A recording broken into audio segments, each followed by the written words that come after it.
안녕하십니까.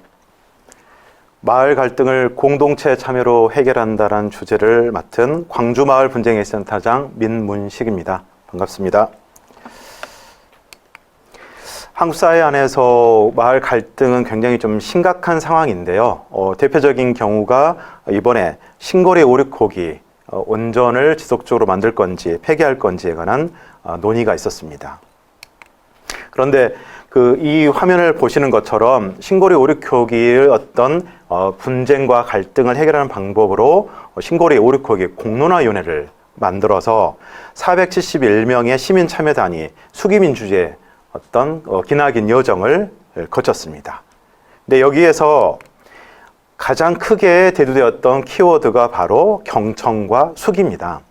경청이라는 것은 다른 사람의 말과 생각에 귀를 기울이고 마음을 기울여서 잘 듣는다는 현대 민주주의에서 굉장히 중요한 요소이고요. 수기라는 것은 깊은 사안에 대해서 관련된 생각들을 무르익을 만큼 샅샅이 살피며 나눠본다는 의미로 요사이 현대 민주주의에서 수기 민주주의는 굉장히 중요한 키워드로 다가서고 있습니다. 이 사진도 좀 의미가 있는데요. 바로 스위스에서 펼쳐지고 있는 란츠게마인드라는 장면입니다. 스위스는 지역마다 마을마다 직접 민주주의, 마을 민주주의를 통해서 마을의 지역의 현안에 대해서 토론하는 게 상당히 일반화되어 있습니다. 스위스 국민들이 대표적으로 1년에 매년 4회 정도의 국민투표를 실시하고 있고요. 지자체별로 예를 들면 광주광역시 같은 경우에 투표를 20회 정도를 한다고 합니다. 그렇다면 국가에서 4회, 지자체에서 20회에 이르는 1년에 24회의 투표를 통해서 지역의 현안을 결정하고 있는 거죠. 이런 걸 보더라도 스위스의 모델은 시사하는 바가 굉장히 큰 것 같습니다. 한 예를 보자면 스위스의 핵 폐기장 부지 선정을 할 때 매년 50회의 주민회의를 거친다고 합니다. 그런데 이거를 12년에 걸쳐서 토론을 하니 대략 600번의 토론을 통해서 주민들이 토론하고 합의하고 실천하는 과정을 거친다는 거죠. 이 속에서 갈등과 분쟁을 최소화하는 그런 절차를 거친다고 할 수 있습니다. 이 한자는 갈등입니다. 갈등의 의미는 칡넝쿨의 갈과 등나무 덩쿨의 등을 같이 표현해서 갈등이라고 합니다.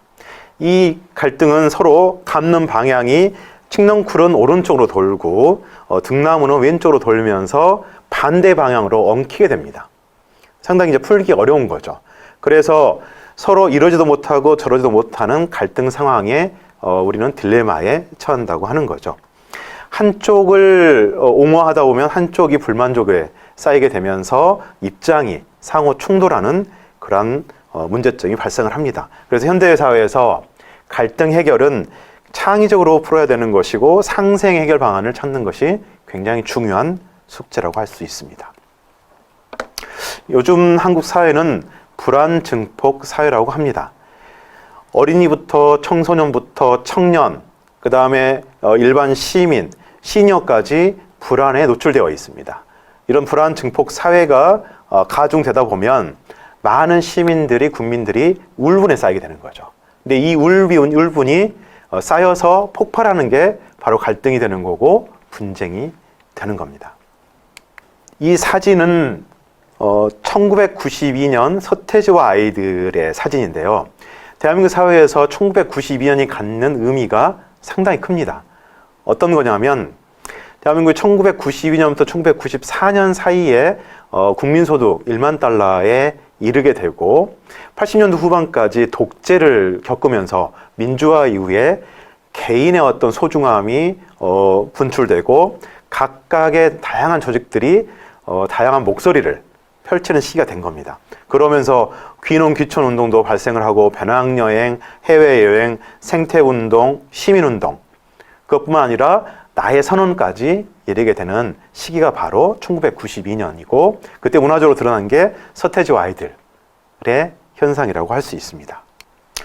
자, 이런 맥락에서 보자면 한국 사회는 갈등이 그동안의 울분으로 억압되어 있는 것들이 표출되는 것과 나의 발견과 억압된 사회에서 나와 집단들이 갈등을 표출하는 시기로 변화해 왔던 거죠. 그러면서 많은 어떤 갈등들이 일상화되어 있는 게 한국 사회의 현실입니다. 이 사진에서 보이는 것처럼 층간소음으로 흉기로 이렇게 살인사건이 벌어지기도 하고 살해가 이루어지는 것도 굉장히 많이 발생을 합니다. 이런 어떤 객관적인 지표를 살펴보니 OECD 국가 중에 한국이 사회 갈등 지수가 3위에 이른다는 결과가 있습니다. 멕시코, 터키, 한국 다음으로 이렇게 굉장히 많은 갈등이 일상화되어 있는 게 한국 사회입니다. 그리고 일본에 비해서는 소송 제기율이 10배 이른다고 합니다. 한국이. 그리고 사회적 갈등 비용이 대략 한 해 246조에 이른다는 통계 결과도 있을 정도로 한국은 갈등공화국이라고 불리고 있습니다. 그뿐만 아니라 한국 경제가 그 사회적인 성장을 이루기 위해서도 갈등 관리가 굉장히 중요한 요소다라는 평가를 합니다. 사회적 갈등 비용이 GDP 기준 27%가 갈등 비용으로 낭비되고 있다라는 평가가 있고요. 이것을 국민 개개인으로 환산하다 보면 매년 1인당 900만 원 이상의 갈등 비용을 우리가 지출하고 있다라는 통계도 있습니다. 자, 그러면 저희가 갈등과 분쟁을 저희가 다양하게 혼용을 쓰고 있는데요. 갈등이라는 개념과 분쟁의 개념은 좀 다릅니다. 갈등은 양립 불가능한 것처럼 보이는 서로의 이해관계가 상충되고 있는 상태인데요. 내재되어 있는 상태라고 보시면 될 것 같습니다. 저희가 그 빙하가 있다면 그 위에 떠 있는 부분이 되게 10% 내외라고 하잖아요. 그 다음에 90%는 이렇게 바닷속에 가라앉아 있는 상태인데 갈등은 바닷속에 잠겨 있는 빙하라고 생각하시면 될 것 같고요. 분쟁은 분출되어 있는 상태라고 보시면 될 것 같습니다. 갈등이 고조돼서 이해관계가 첨예하면서 다투는 행위라고 봐야 될 것 같고요. 그래서 갈등이 표면화된 상태에 이르면 바로 분쟁이라고 부르게 됩니다. 그런데 이런 갈등과 분쟁이 무조건 나쁜 거냐, 악영향만 있는 거냐, 꼭 그렇지는 않습니다. 갈등은 사회라든가 조직을 위해서 굉장히 많은 긍정적 역할을 갖기도 합니다. 그런 순기능을 보자면 갈등이라는 것은 어느 사회에나 존재하기 마련이라는 거죠. 갈등이 없는 사회는 없습니다. 그런데 갈등을 그대로 방치했을 때 사회적 비용이 워낙 크기 때문에 어떻게 관리하느냐의 문제가 중요한 거고요. 그 갈등을 어떻게 하면 기존 질서라든가 사회에 더 창의적인 힘으로 그 다음에 사회 발전의 에너지로 전환하느냐가 상당히 큰 문제일 것 같습니다. 기존의 질서가 있고 이것을 파괴하려는 어떤 균열시키려는 움직임이 당연히 있는 겁니다. 현실과 가치 사이에 긴장이라는 게 있는 거고요. 기득권의 어떤 갈등이 다양한 어떤 사회 활력을 부여하면서 사회 발전의 에너지를 부여하기도 하고요. 갈등이 잘 봉합된 조직은 훨씬 더 탄탄하고 발전된 조직이라는 평가를 받는 이유도 바로 그런 점인 것 같습니다. 자, 그런데 그동안의 한국 사회에서 이런 갈등과 분쟁을 해결하는 방법이 몇 가지가 있었습니다. 대표적인 게 바로 법적으로 가는 소송이라는 겁니다. 소송에 의해서 갈등을 해결하는 제도가 있고요. 그 다음에 행정이 중심이 돼서 행정심판이라고 해서 행정의 강력한 권한을 중심으로 결정을 하는 행정심판이 있었습니다.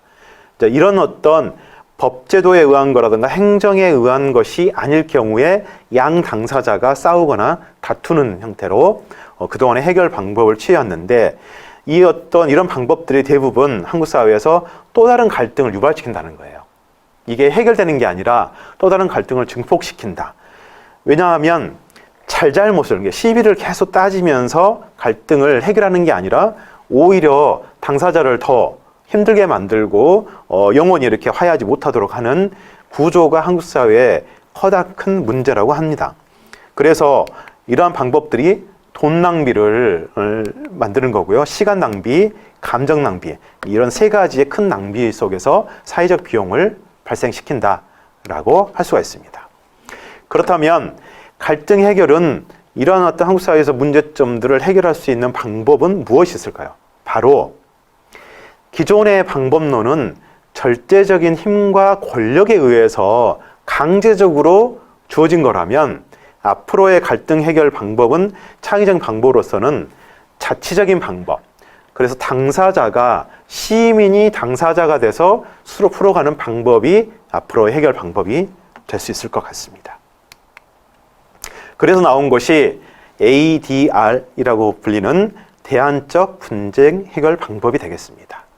이것은 법원에 의해서 법적인 소송에 의하지 않고 법원 외에 공정하고 중립적인 3자에 의해서 해결하는 소송 외적 분쟁 해결 방법인데요. 이것은 시간이라든가 비용이 절약되면서 분쟁 당사자에게도 굉장히 유익한 제도로 평가를 받고 있는 제도입니다. 근데 이제 이 ADR의 큰 범주로 유형으로 세 가지가 있습니다. 조정과 협상, 중재가 있습니다. 그런데 저희가 주목하는 것은 조정입니다. 조정은 양 당사자가 주체가 돼서 사회적 갈등이라든가 분쟁을 서로 해결하는 방법론인데요. 중립적 지위에 있는 3자가 도와줘서 해결해주는 방법이라고 할 수 있습니다. 협상은 3자의 개입 없이 당사자끼리 분쟁을 해결하는 방법이 협상이 되겠고요. 중재는 양 당사자가 정한 절차에 따라서 중재인이 양 당사자와 별도로 행하는 심판 절차라고 할 수 있겠습니다. 그래서 그동안의 한국 사회의 갈등에 대해서 법이라든가 행정이라든가 절대자유에서 취해온 방법이 잘잘못을 따지면서 많은 사회적인 갈등을 오히려 유발시켰고 갈등을 증폭시켰다는 많은 반성이 있어 왔습니다. 그래서 당사자끼리 갈등을 해결하는 방법론에 대해서 한국 사회가 굉장히 강력하게 바람이 있었던 거고요. 그래서 주민과 국민이 대화하고 타협하는 방법의 새로운 갈등 해결 방법론이 필요한 시기인 것 같습니다. 이러한 어떤 필요성에 의해서 2강에 이어서 그 광주를 중심으로 광주마을 분쟁해결센터가 태동하면서 이러한 어떤 시민 주체, 당사가 주체가 돼서 민주적으로 대화와 타협으로 해결하는 방법론인 광주마을 분쟁해결센터의 강의를 이어가도록 하겠습니다. 네, 감사합니다.